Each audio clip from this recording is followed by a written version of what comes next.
Gran Hotel Real de Madrid había sido construido a principios del siglo XX por un arquitecto que creía que la belleza debía ser visible desde la calle, que los edificios tienen la obligación de decirle algo a quien pasa por delante, aunque no vaya a entrar nunca. Las fachadas de piedra blanca, los arcos de las ventanas, las molduras que enmarcaban cada balcón con una precisión que no era ostentación, sino convicción. Todo había sido pensado para que la gente levantara los ojos. Y la gente los levantaba todavía, más de un siglo después, aunque la mayoría no supiera exactamente por qué, aunque pasaran por delante con el teléfono en la mano y la cabeza en otro sitio, y aún así algo en ellos respondiera a aquella fachada con un gesto involuntario de atención. Esa noche de noviembre, el hotel estaba iluminado de una manera especial. Las lámparas exteriores proyectaban una luz cálida sobre la piedra blanca y desde la calle podía verse el interior del salón principal a través de los ventanales.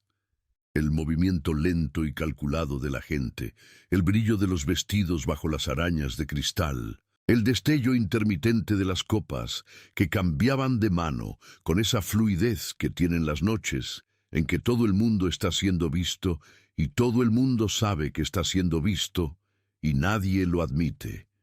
Era una gala benéfica.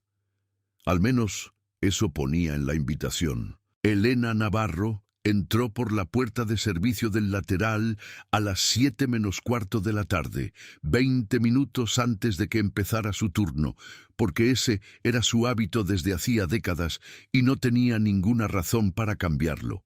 El hábito de llegar antes, el hábito de estar preparada, el hábito de hacer las cosas como se hacen y no de otra manera, porque la otra manera no la había convencido nunca. Llevaba el uniforme azul del personal de limpieza del hotel, una tarjeta de acreditación colgada del cuello con su nombre y su número de empleada, y una tranquilidad en la cara que llevaba meses practicando sin esfuerzo, porque no era practicada en realidad, porque era la tranquilidad de alguien que ha decidido con plena conciencia dónde está y por qué, y que no necesita que nadie le confirme que la decisión fue buena. 61 años, pelo gris recogido sin coquetería, pero tampoco sin cuidado. Manos que habían hecho muchas cosas diferentes a lo largo de una vida larga y no siempre fácil, y que lo llevaban escrito de una manera que quien quisiera leerlo podía leer. Nadie en aquel hotel sabía quién era, y eso era exactamente lo que Elena había querido. 4 meses y 17 días antes, en el despacho de un notario en la calle Velázquez de Madrid, Elena había escuchado durante casi 2 horas la lectura de un documento que formalizaba lo que ella ya sabía desde hacía semanas, pero que necesitaba escuchar en voz alta, en un espacio oficial, con testigos, para que terminara de ser completamente real. El documento establecía que Elena Navarro, nacida en Madrid 61 años atrás, hija de Ignacio Navarro Solís y de Carmen Reyes de Navarro, era la heredera legítima y única del Grupo Navarro, un conglomerado empresarial con presencia en banca, energía, infraestructuras, hotelería de lujo y telecomunicaciones, con operaciones en 17 países y una valoración conjunta que superaba con holgura los 2.000 millones de euros. El notario había leído cada cláusula con esa dicción plana y precisa de los notarios, sin énfasis, sin drama, como si lo que estaba leyendo fuera el contrato de arrendamiento de un local comercial y no la descripción de uno de los patrimonios privados más grandes de España. Cuando terminó, le había preguntado a Elena si tenía alguna pregunta. Elena le había preguntado si podía tomarse un tiempo antes de hacer nada oficial. El notario había dicho que sí, dentro de ciertos límites legales que había explicado con brevedad y claridad. Elena había dicho que con eso era suficiente, y se había ido. No había ido a celebrarlo. No había llamado a nadie, porque tampoco había nadie a quien llamar de la manera que uno llama cuando algo así ocurre. Javier llevaba 16 años muerto, y su muerte había sido de esas muertes que uno no termina de procesar del todo, aunque pasen los años. No porque uno no quiera seguir adelante, sino porque ciertas ausencias se vuelven parte de la arquitectura de la vida, y uno aprende a vivir con ellas, como aprende a vivir con la forma de un cuarto o con la luz de una ventana. Daniel, su hijo, estaba en Berlín con su trabajo y su vida y la promesa de volver que los hijos siempre hacen y que la vida siempre complica de maneras que no son culpa de nadie. Elena había vuelto a su piso de Carabanchel.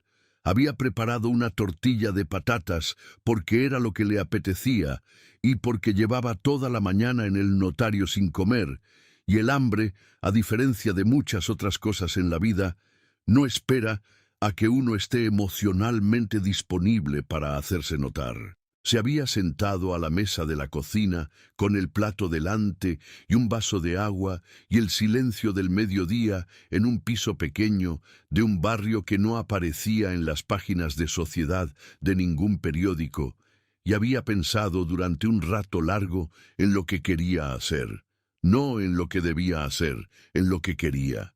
Telas había pasado la vida haciendo lo que debía. Cuando su familia le dijo que no podía casarse con Javier, un profesor de instituto de Ciudad Real, que no tenía nada que ver con los apellidos y las posiciones y los acuerdos que la familia Navarro consideraba adecuados para una de sus hijas, Elena había hecho lo que debía. Había elegido a Javier. No lo que su familia consideraba que debía, lo que ella consideraba que debía. Y esa distinción era importante, aunque durante años le había costado cara. La familia había cortado el contacto de manera gradual y luego definitiva. No hubo una ruptura dramática, no hubo una escena memorable. Hubo simplemente una distancia que fue aumentando hasta volverse permanente. Y luego hubo el nacimiento de Daniel.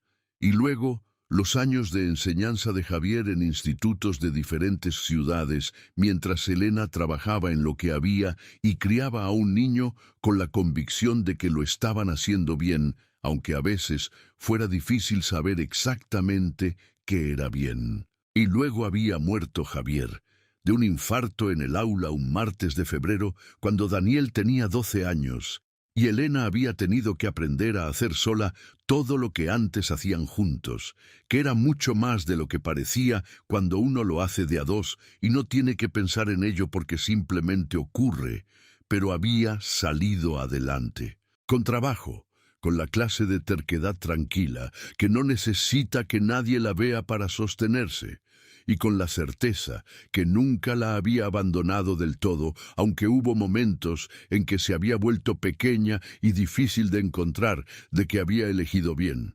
Ahora, sentada a la mesa de su cocina en Carabanchel, con la tortilla de patatas y la noticia más grande de su vida, pensaba en lo que quería. Y lo que quería, había concluido después de un rato, era ver. Llevaba décadas escuchando el nombre de la familia Navarro en las noticias, en las conversaciones, en los comentarios que la gente hacía sobre el poder y el dinero en España, a veces con admiración y a veces con resentimiento, y a veces con esa mezcla de las dos cosas que produce el espectáculo de la riqueza cuando uno la mira desde fuera. Había visto cómo ese nombre abría puertas, cómo hacía que la gente cambiara de postura en las sillas cuando aparecía en una conversación, cómo generaba un reflejo automático de respeto y de atención, que no tenía nada que ver con el mérito de las personas que lo llevaban y todo que ver con la cifra que representaba. Quería saber qué quedaba cuando ese nombre no estaba. ¿Qué quedaba cuando era solo Elena, la mujer del uniforme azul, la señora mayor que recoge las copas vacías, la persona que nadie mira? Por eso había solicitado el trabajo en el Gran Hotel Real de Madrid, uno de los hoteles más emblemáticos del grupo que acababa de heredar en el corazón de la ciudad, con un equipo de personal de varios centenares de personas y una lista de eventos de alto perfil que lo convertían en uno de los escaparates más visibles del poder social y económico de la capital. Lo había solicitado con un currículum sencillo, sin ninguna referencia que pudiera llamar la atención, con el apellido de soltera de su madre que legalmente podía usar y que nadie iba a buscar en ninguna base de datos de ningún grupo empresarial. Lo habían contratado, no porque hubiera ningún favoritismo, ninguna intervención, ningún arreglo. Lo habían contratado porque era puntual, eficiente, discreta, y porque en la entrevista con la coordinadora de personal había respondido a cada pregunta con la brevedad de alguien que tiene experiencia real y no necesita adornarla. Y llevaba 4 meses y 17 días aprendiendo cosas que ningún informe de gestión le habría enseñado. Cosas sobre cómo funciona un lugar cuando la persona que manda no está mirando. Cosas sobre qué trato recibe el personal cuando los clientes creen que nadie los observa. Cosas sobre quién saluda al barrendero que llega a las 6 de la mañana y quién pasa por delante sin verlo. Cosas pequeñas, que no lo eran. La gala benéfica llevaba 2 horas en marcha cuando Elena entró al salón principal con su carrito y su bandeja para recoger las copas vacías que los invitados dejaban en las mesas altas dispuestas a lo largo de los ventanales. Había algo casi meditativo en ese trabajo.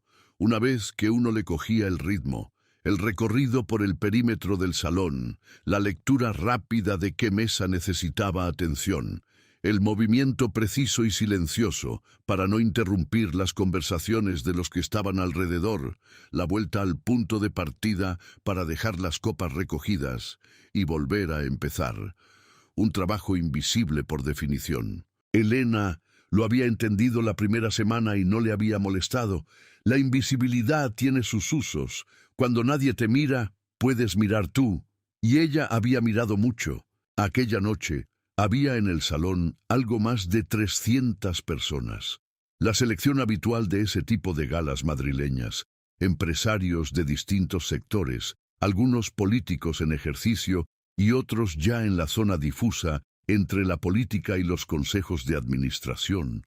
Figuras del mundo de la cultura cuya presencia añadía un barniz de distinción al evento. Representantes de varias fundaciones y organizaciones sin ánimo de lucro que daban a la noche su justificación benéfica y sin las cuales el evento habría sido simplemente una reunión de gente rica bebiendo champán con una orquesta de fondo.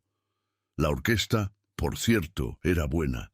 Un cuarteto de cuerda que tocaba con la discreción perfecta de los músicos que saben que su trabajo esa noche es ser fondo y que han decidido ser el mejor fondo posible. Elena había identificado a Victoria Castellanos desde el primer evento en que coincidieron, hacía ya 3 meses.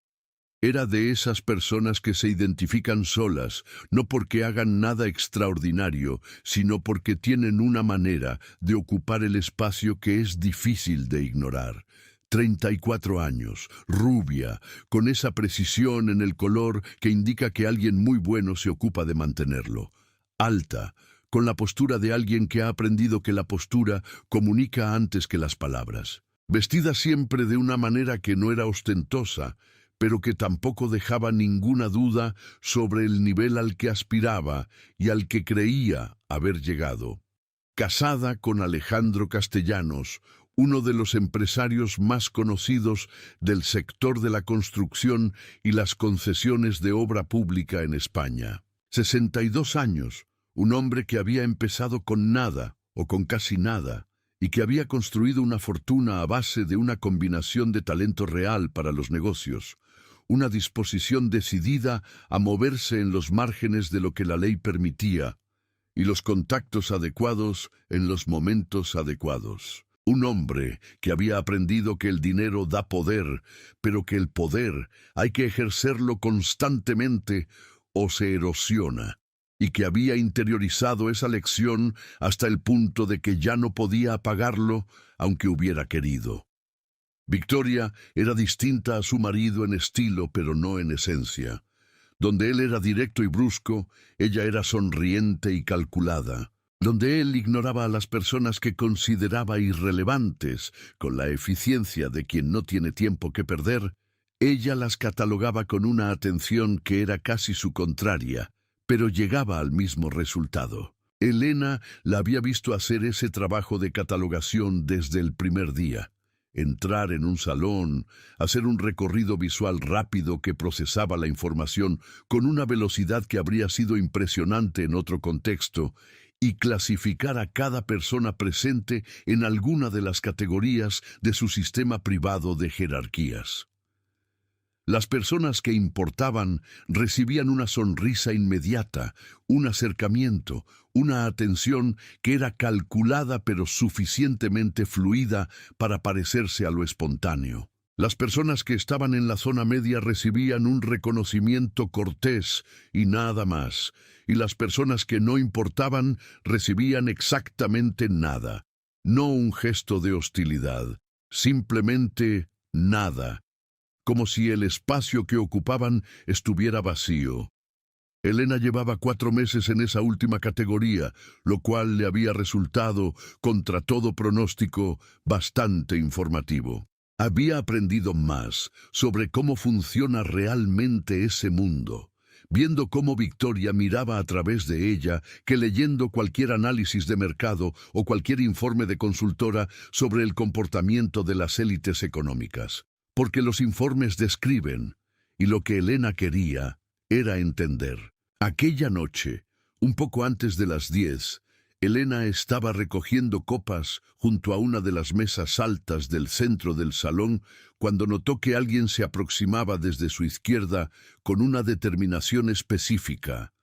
No la determinación de alguien que quiere pedir algo o que necesita pasar, la determinación de alguien que ha decidido hacer algo y viene a hacerlo. Era Victoria. Llevaba un vestido negro largo de corte impecable, discreto en el escote, pero preciso en todo lo demás. Varios hilos de oro en el cuello que juntos habrían costado más que el sueldo anual de Elena en el hotel. Una copa de champán en la mano derecha sostenida con la naturalidad de quien lleva toda la vida sosteniendo copas en eventos como ese. Y en la cara, esa expresión que Elena había aprendido a reconocer en los últimos meses. La expresión de alguien que ha identificado algo que está fuera de lugar y que se dispone a corregirlo, no con rabia, con la serena convicción de quien cree que está haciendo lo que hay que hacer. Se detuvo a 1,5 metros de Elena, miró el uniforme azul, la bandeja, las copas recogidas, la tarjeta de acreditación. Luego miró a Elena.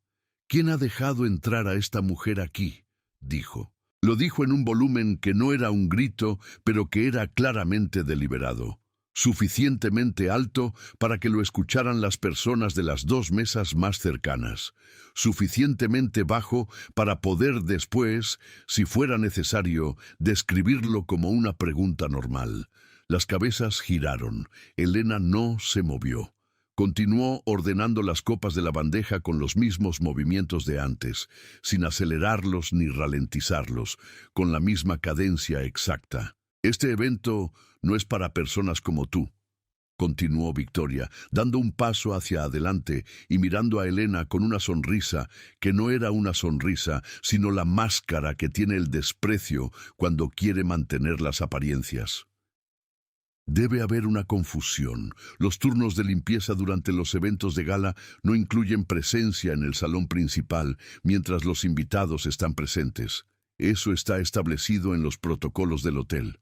Era falso. Elena lo sabía porque ella misma había leído los protocolos y porque su supervisora le había asignado explícitamente ese turno esa noche. Pero no lo dijo. «Trabajo aquí», dijo Elena con la misma voz tranquila con la que habría dicho cualquier otra cosa. «Eso lo veo», respondió Victoria.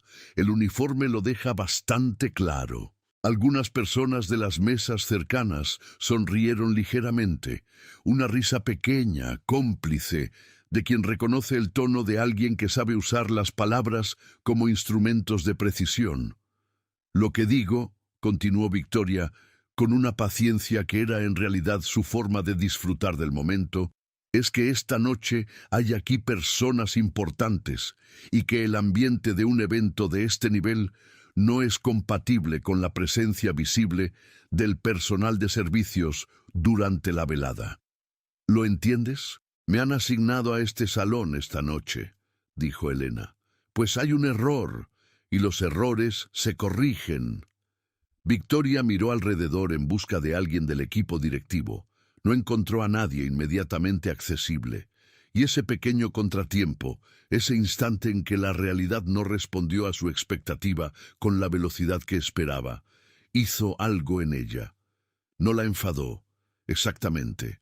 La impulsó, como cuando uno aprieta algo que esperaba que se diera y no cede, y el impulso que ya estaba en la mano no tiene a dónde ir y busca otra salida.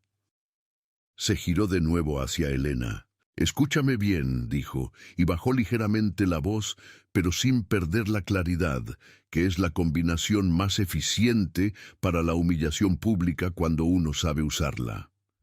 Hay personas que han pagado cantidades considerables para estar aquí esta noche. Hay periodistas, hay figuras públicas, hay cámaras, y tú, con todo el respeto que te tengo como persona, no formas parte del cuadro que se supone que este evento debe proyectar. Hay formas de hacer las cosas, y la forma correcta es que te vayas al área que te corresponde y dejes que los invitados disfruten de la noche sin interrupciones. Elena sostuvo su mirada durante un momento. No era desafío. Era simplemente la mirada de alguien que escucha y que no tiene miedo y que tampoco está fingiendo no tenerlo, que son dos cosas diferentes aunque desde fuera se parezcan. «¿Ha terminado?», dijo Elena. Victoria entrecerró los ojos levemente. Fue un gesto mínimo, pero suficientemente revelador para quien supiera mirarlo. Era el gesto de alguien que esperaba otra respuesta. Sumisión, tal vez, o defensividad, o la disculpa automática que la gente en esa posición suele ofrecer cuando alguien con más poder social la confronta. No esperaba esa pregunta, y fue esa pequeña sorpresa, esa grieta de un segundo en el guión que Victoria tenía preparado, lo que hizo que hiciera lo que hizo a continuación. Extendió la mano y arrancó la acreditación del cuello de Elena.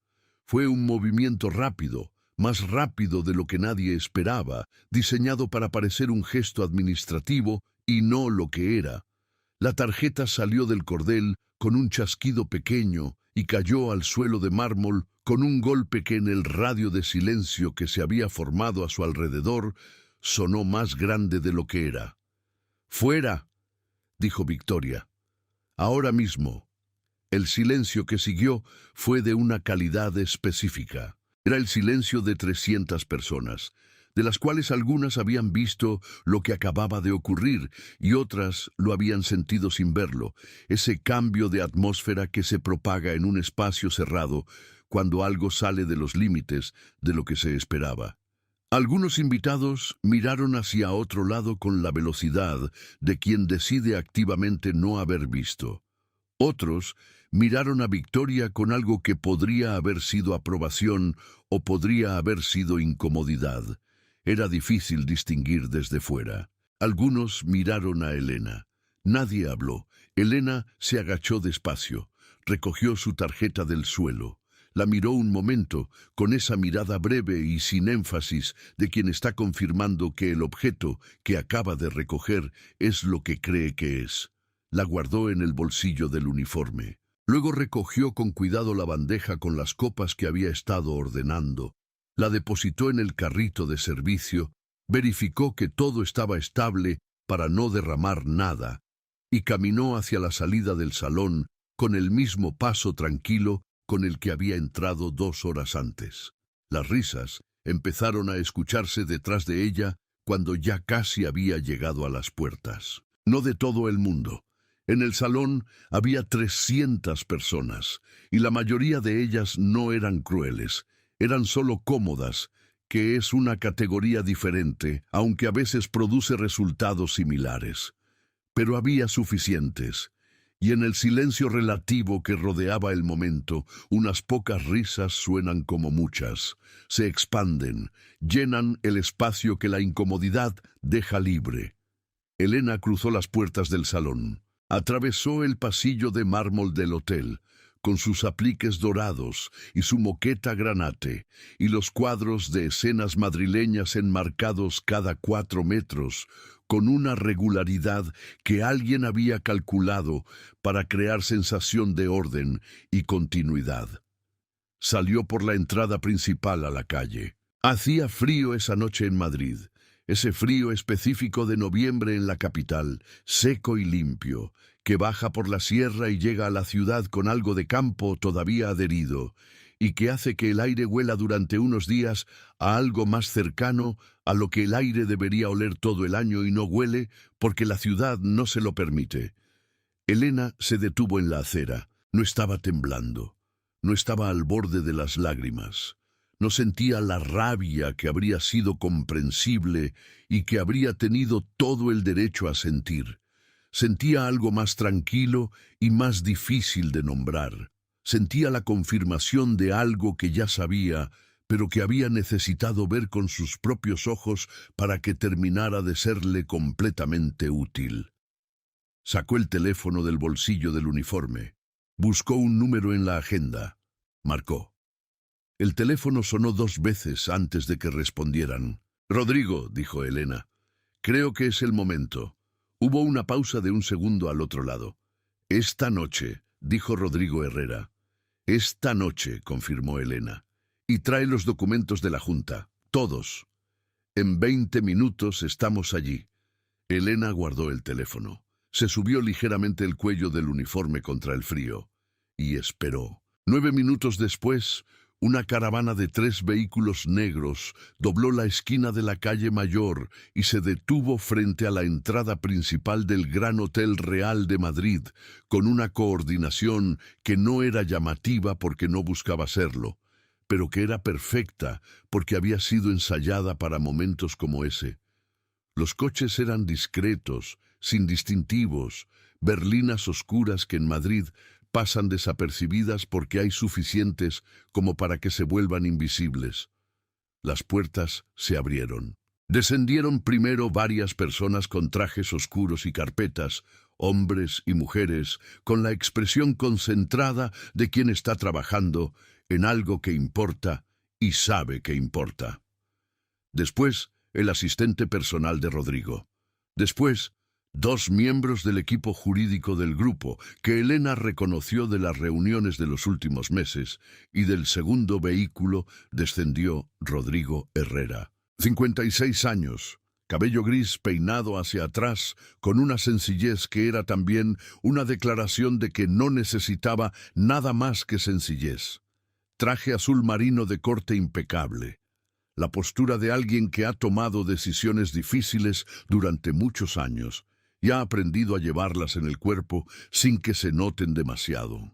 Rodrigo Herrera era el director general ejecutivo del Grupo Navarro desde hacía 11 años. Había sido elegido por el anterior presidente con un criterio que había resultado acertado. No el más brillante, no el más ambicioso, sino el más fiable. El hombre que haría lo que había que hacer aunque nadie estuviera mirando. El hombre que había mantenido el grupo funcionando durante los meses de transición con una discreción que había sido, en sí misma, la prueba más clara de que era la persona adecuada para el cargo. Cuando vio a Elena de pie en la acera, con su uniforme azul de limpiadora y el frío de noviembre en la cara, inclinó ligeramente la cabeza. No era un gesto de protocolo, era algo más genuino que eso, y ambos lo sabían.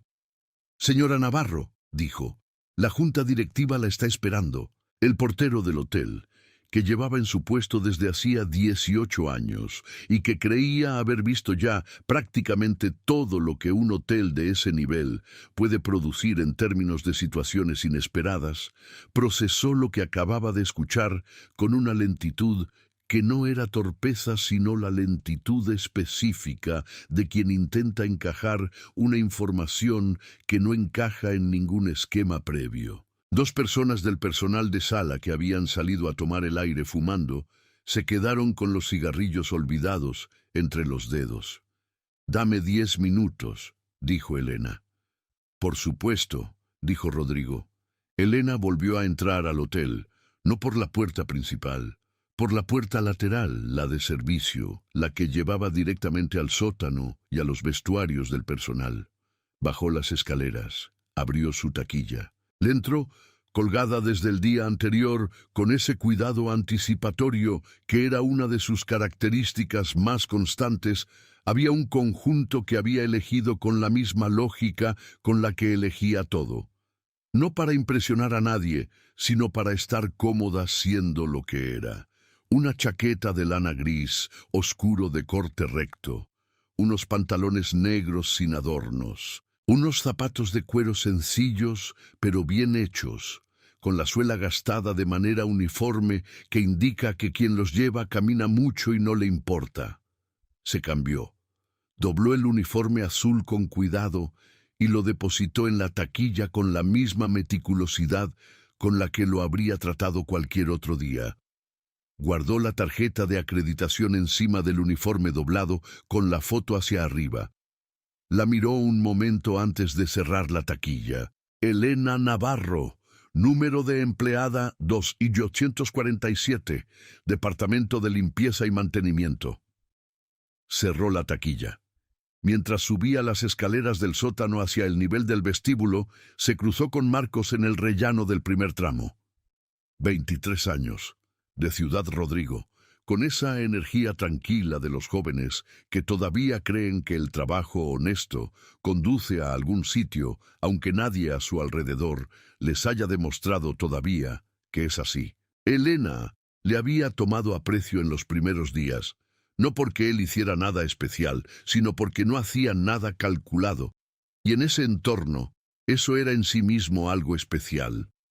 Marcos la miró con una expresión de sorpresa que no intentó disimular, porque no era el tipo de persona que disimulaba las cosas por costumbre. «Elena, ¿se va ya? ¿Y ese cambio de ropa?» Elena se detuvo en el rellano. «Me voy, sí», dijo. «Esta noche ya he terminado aquí». Marcos asintió, sin entender del todo, con la disposición natural de alguien que acepta las cosas que no entiende sin necesidad de forzar una explicación. «Buenas noches», dijo. «Buenas noches, Marcos», dijo Elena, «y buen trabajo esta noche».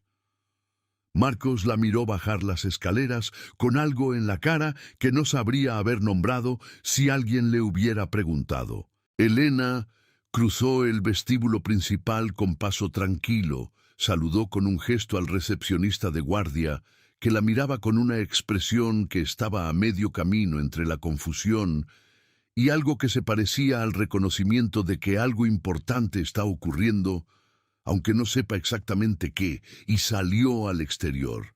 Rodrigo Herrera la esperaba exactamente donde la había dejado. El equipo jurídico ya había entrado al hotel para iniciar los procesos de verificación y notificación que el protocolo establecía. El asistente de Rodrigo esperaba a un lado con una carpeta gruesa que contenía los documentos que Elena tendría que revisar y firmar antes de que terminara la noche. «¿Cómo está la junta?», preguntó Elena mientras caminaban hacia el vehículo. «Nerviosa», dijo Rodrigo. «Han estado esperando este momento durante meses». «¿Nerviosa de qué manera?». «De la buena. Listos para empezar. Convencidos de que esto es lo correcto». «¿Y de la mala?». Rodrigo consideró la pregunta un momento. «Algunos miembros tienen incertidumbre sobre el estilo de gestión, sobre las prioridades, sobre si la transición va a ser fluida o va a implicar cambios sustanciales en la estructura». «Implicará cambios sustanciales en la estructura», dijo Elena. «Eso es lo que pensaba», dijo Rodrigo, y en su voz había algo que podría haber sido alivio. Entraron en el vehículo. «Antes de ir a la sede», dijo Elena, «quiero que hagas algo». «Diga». «Hay un joven en el equipo de limpieza del hotel. Se llama Marcos. 20 y tantos años. Lleva poco más de un año aquí. Quiero un informe completo sobre su situación contractual, sus evaluaciones, sus solicitudes de ampliación de jornada y las respuestas que han recibido. Para mañana por la mañana, si puede ser. Rodrigo anotó en su teléfono sin preguntar por qué. ¿Algo más? Sí. Quiero los informes completos de gestión de recursos humanos del hotel de los últimos 3 años. No el resumen ejecutivo. Los completos. Los tendrá esta noche en su correo. Y quiero que localices al coordinador del programa de formación en gestión hotelera que el grupo canceló hace 4 años. Quiero hablar con esa persona la semana que viene. Rodrigo levantó los ojos del teléfono un momento. ¿Va a restablecer el programa? Voy a ver si tiene sentido restablecerlo, dijo Elena. Que no es lo mismo. La caravana arrancó. Las calles de Madrid pasaban por las ventanillas con esa mezcla de velocidad y luz artificial de la ciudad de noche, farolas y escaparates y semáforos, y la silueta de las personas en las aceras que a esa hora ya van con el paso acelerado de quien quiere llegar a algún sitio o con la lentitud de quien ya ha llegado y no tiene prisa. El Gran Hotel Real de Madrid quedó atrás. Entró sin que nadie lo hubiera planeado exactamente así, pero sin que nadie pudiera haberlo evitado. La historia ya se estaba moviendo por sus propios canales, con la velocidad específica que tienen las historias, cuando combinan algo inesperado, con algo que mucha gente vio, y con una ciudad que tiene muchos teléfonos y pocos secretos. El portero le había dicho algo al jefe de recepción antes de que Elena llegara al final de la calle. El jefe de recepción le había dicho algo al director de operaciones del hotel en menos de 3 minutos. El director de operaciones había llamado al director general del establecimiento, que esa noche estaba en la gala, antes de que pasaran 5. Y el director general, un hombre llamado Bermúdez, que llevaba 4 años al frente del hotel y que había desarrollado a lo largo de esos 4 años una capacidad considerable para mantener la calma en situaciones difíciles. Había procesado la información que le habían dado durante exactamente 32 segundos antes de comprender que lo que estaba ocurriendo no era una situación difícil en el sentido habitual. Era una situación de una categoría que él no había encontrado antes y para la que no tenía un protocolo preparado, lo cual significaba que tendría que improvisar con más cuidado del habitual. Encontró a Victoria Castellanos en el centro del salón, rodeada de un grupo de 6 o 7 personas que reían con esa risa de las noches de gala que no siempre tiene un objeto claro, pero que indica que alguien está siendo el centro de algo y lo está disfrutando. Victoria sostenía una copa nueva, la tercera o cuarta de la noche, y tenía en la cara esa expresión específica de satisfacción, de quien cree haber hecho algo que establecía un orden necesario en el mundo y que el mundo le ha agradecido. Bermúdez se acercó a ella con la eficiencia discreta de alguien que necesita hablar con una persona sin que parezca urgente aunque lo sea. Le habló al oído durante 48 segundos. La copa de Victoria se detuvo a medio camino de sus labios. No la bajó de inmediato. La sostuvo allí, suspendida en el aire, mientras su cara experimentaba una transición que las personas más cercanas observaron sin saber exactamente cómo clasificar lo que estaban viendo. No era vergüenza todavía. Era el momento anterior a la vergüenza, cuando la información llega, pero el cerebro todavía está buscando una manera de que no signifique lo que significa. ¿Qué ha dicho?, preguntó Victoria, y su voz era ligeramente más plana que de costumbre. Bermúdez repitió la información con la misma voz baja y la misma precisión. Victoria bajó la copa. Lentamente, con mucho cuidado, la dejó sobre la mesa con una delicadeza que no era la delicadeza habitual de quien maneja cristal fino, sino la delicadeza de quien necesita que sus manos tengan algo concreto que hacer mientras el resto de ella procesa algo que no esperaba procesar esa noche.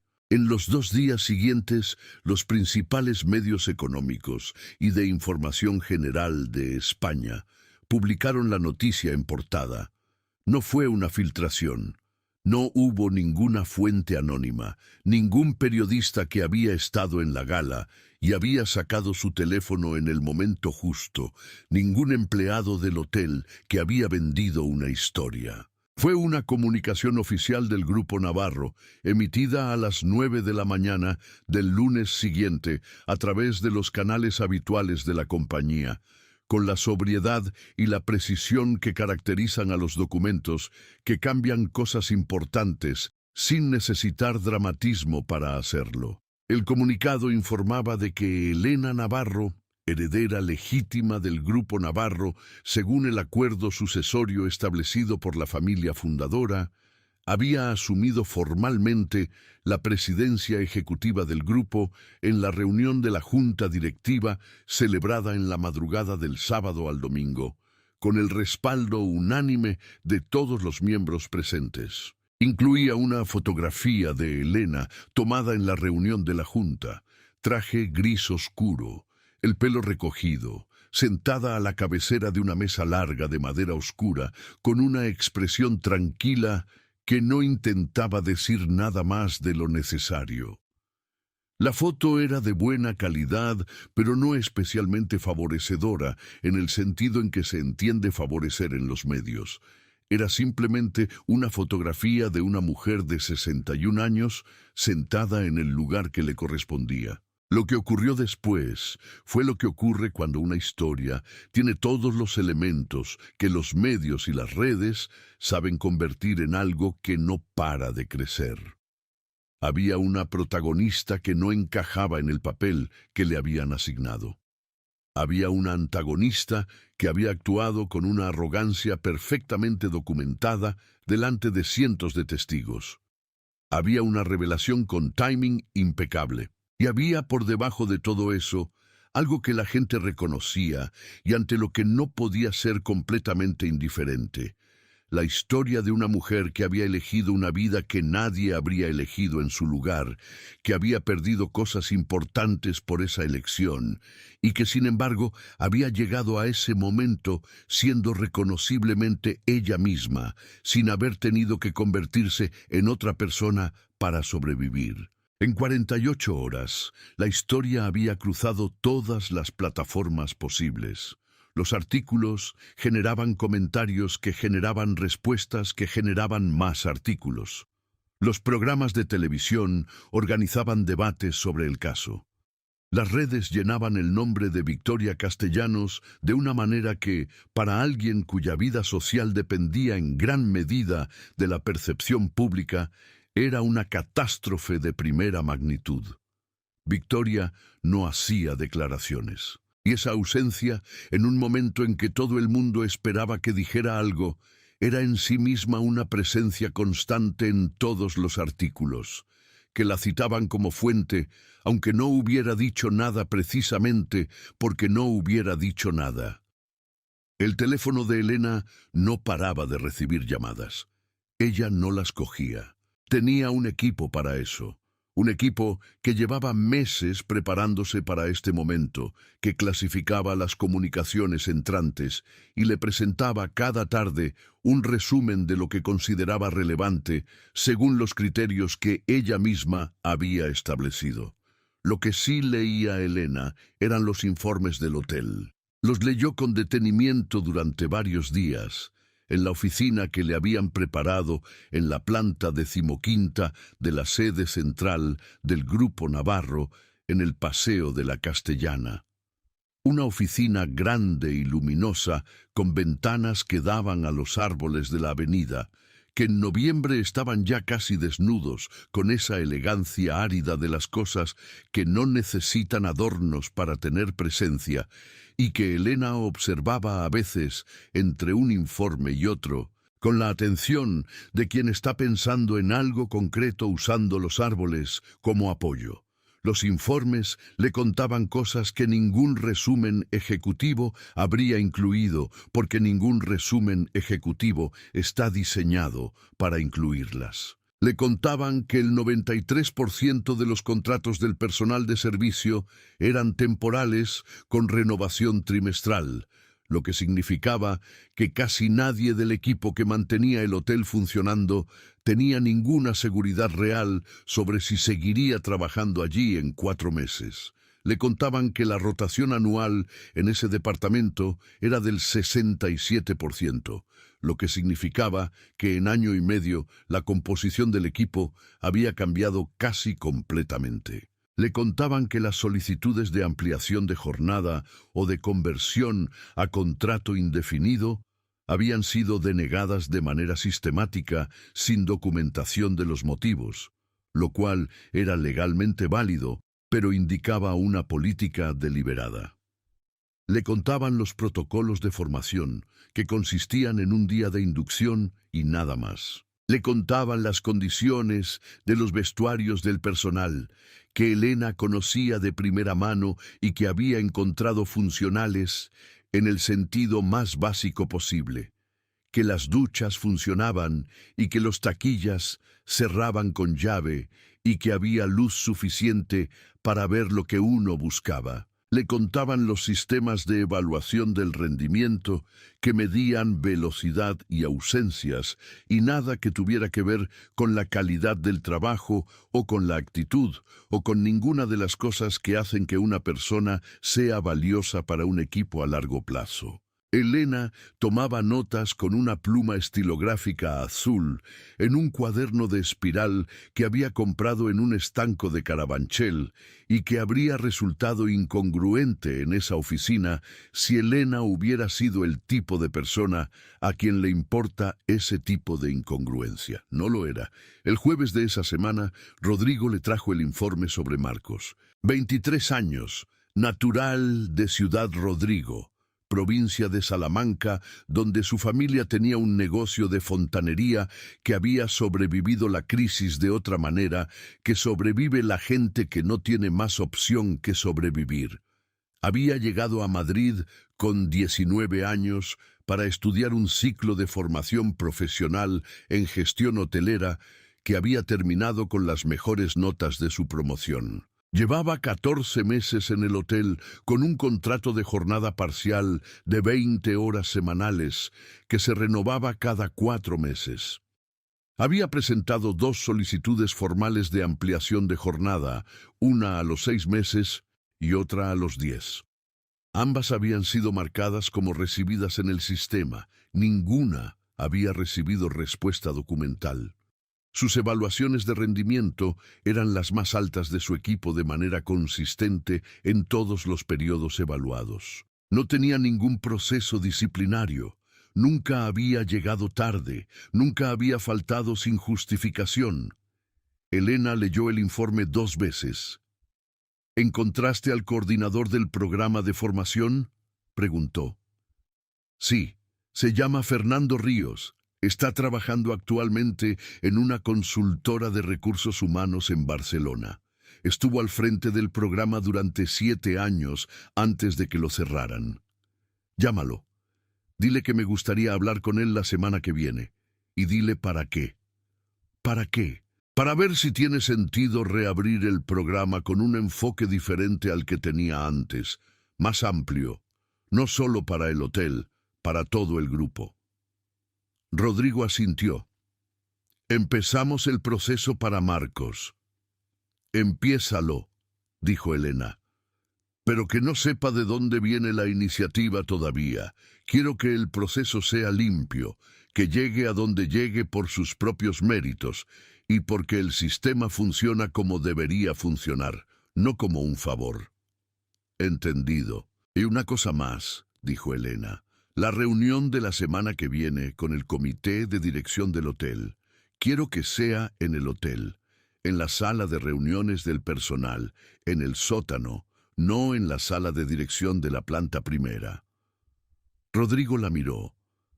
¿En el sótano? En el sótano. Y quiero que en esa reunión haya también representantes del personal de base, 3 o 4 personas elegidas por ellos mismos, no propuestas por la dirección, que el proceso de elección lo coordine alguien de recursos humanos que no haya estado en el grupo más de 1 año para que no haya ninguna presión implícita en la selección. Eso va a generar comentarios, dijo Rodrigo. Los comentarios son útiles, dijo Elena. Cuando la gente comenta algo es porque está prestando atención, y prestar atención es el primer paso para entender. La reunión con Victoria Castellanos llegó el viernes de esa semana, no convocada por Elena, solicitada por Victoria a través de su asistente personal, con un mensaje formalmente correcto hasta el extremo, educado con esa precisión de quien ha sopesado cada palabra antes de escribirla, y acompañado de una nota manuscrita en papel con membrete que decía que Victoria deseaba disculparse personalmente y que esperaba que Elena le concediera ese espacio. Elena leyó el mensaje. Pensó en no responder, no por venganza, porque tenía muchas otras cosas en las que invertir su tiempo y no estaba segura de que esa conversación fuera a servir para algo que valiera ese tiempo. Pero luego pensó que quizás sí servía, no para ella, para Victoria, y que eso también era relevante. Respondió que la recibiría el viernes a las 12, no en la sede central, en el hotel, en la sala pequeña de reuniones del sótano junto a los vestuarios del personal, donde Elena había tomado café durante 4 meses con el equipo de limpieza antes de empezar el turno de la mañana. Victoria llegó a las 12 en punto, sin su asistente, sin su marido, sin ningún escudo visible. Llevaba un abrigo de lana beige y un bolso de cuero marrón que era discreto para sus estándares habituales, lo que significaba que había elegido conscientemente no llegar con la armadura habitual. La expresión en la cara era la de alguien que lleva varios días sin dormir bien y que ha decidido no ocultarlo. Elena la esperaba sentada a la mesa, con 2 tazas de café que había pedido ella misma a la cafetería del personal, servidas en las tazas del personal, que eran blancas y sin ningún adorno, y que eran exactamente iguales a las que Elena había usado todas las mañanas durante 4 meses. «Siéntate», dijo Elena. Victoria se sentó. Miró las tazas un momento. «Sé lo que hice», dijo Victoria, y su voz era diferente a la de la gala, más plana, más desprovista de los mecanismos habituales, como si hubiera venido con la decisión ya tomada de no usar ninguno de sus recursos habituales, porque ninguno de sus recursos habituales le había servido de nada en los últimos días. «No tengo excusas para ello». «No te las he pedido», dijo Elena. «Lo sé. Por eso quiero dártelas igual». Elena cogió su taza de café, la sostuvo entre las manos un momento, sintiendo el calor a través de la porcelana antes de responder. «¿Qué crees que habría sentido esa noche si yo hubiera sido exactamente lo que parecía?», dijo. «Una mujer de 61 años, trabajando el turno de noche en el hotel, sin ninguna otra historia. Solo eso». Victoria no respondió de inmediato. Era, genuinamente, la primera vez en mucho tiempo que alguien le hacía una pregunta que no tenía una respuesta preparada. «No lo sé», dijo finalmente. «Yo sí lo sé», dijo Elena. «Habrías sentido exactamente lo mismo que sientes ahora, porque lo que hiciste estaba mal antes de saber quién soy yo. Estaba mal en el momento en que lo hiciste. Y en algún lugar de ti misma lo sabías, porque si no lo hubieras sabido no estarías aquí». Victoria miró la taza de café que tenía delante. No la cogió. «He pensado mucho en eso estos días», dijo. «En por qué lo hice, porque no fue un impulso, fue algo que decidí. En el momento, quiero decir, no de manera premeditada, pero lo decidí». «Lo sé», dijo Elena. «Y no tengo una explicación que lo justifique. Tengo algunas que lo explican, que no es lo mismo». «No», dijo Elena. «No es lo mismo». Hubo un silencio que ninguna de las dos llenó durante un momento. «No voy a arruinar tu vida», dijo Elena finalmente. No voy a presionar a tu marido, no voy a hacer nada que pueda interpretarse como represalia, no porque no pueda, sino porque no es lo que quiero hacer con el poder que tengo ahora. Victoria la miró. Entonces, ¿qué quieres hacer con él? Lo que siempre he querido hacer, dijo Elena. Que las cosas funcionen bien, que las personas que trabajan honestamente tengan las condiciones que merecen, que este grupo, que vale mucho dinero, sirva también para algo que no sea solo valer mucho dinero. Victoria sostuvo la mirada de Elena durante un momento que era ligeramente más largo que los anteriores. En ese momento, en esa sala pequeña del sótano del Gran Hotel Real de Madrid, con las tazas de café del personal sobre la mesa y el sonido amortiguado de la ciudad filtrándose por las tuberías, Victoria Castellanos tenía exactamente la misma información que había tenido toda su vida sobre cómo funciona el mundo y quién manda en él, y qué hay que hacer para estar en el lugar correcto. Y sin embargo, algo en ella, algo que no habría sabido nombrar con precisión si alguien le hubiera preguntado, estaba mirando esa información desde un ángulo diferente. Como cuando se cambia la luz de una habitación y los objetos siguen siendo los mismos, pero uno los ve de otra manera. ¿Y yo?, preguntó Victoria. ¿Qué papel tengo en todo eso? Ninguno que yo te asigne, dijo Elena. Eso depende de ti. Elena se levantó, tendió la mano. Victoria la estrechó. Y cuando Victoria salió de esa sala y cruzó el vestíbulo del hotel y salió a la calle con su abrigo beige y su bolso de cuero y algo en la cara que no era exactamente lo mismo que cuando había entrado, Elena se quedó sola en la sala un momento. Bebió el último sorbo de café. Miró las dos tazas sobre la mesa, las tazas blancas sin adornos del personal del hotel. Pensó en Javier, en la tarde en que le había dicho que iba a renunciar a la herencia de su familia para casarse con él, y en la cara que había puesto él, esa mezcla de alegría y de preocupación genuina, y en lo que le había dicho. Que estés segura, Elena, que lo hagas porque quieres y no porque sientes que tienes que demostrar algo.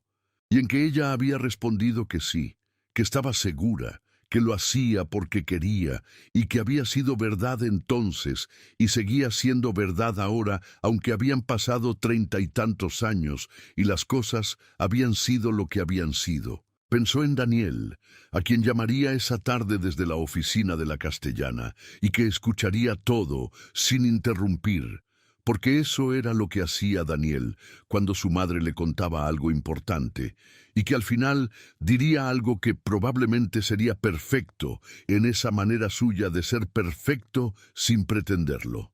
Pensó en el programa de formación que tenía que revisar con Fernando Ríos la semana siguiente.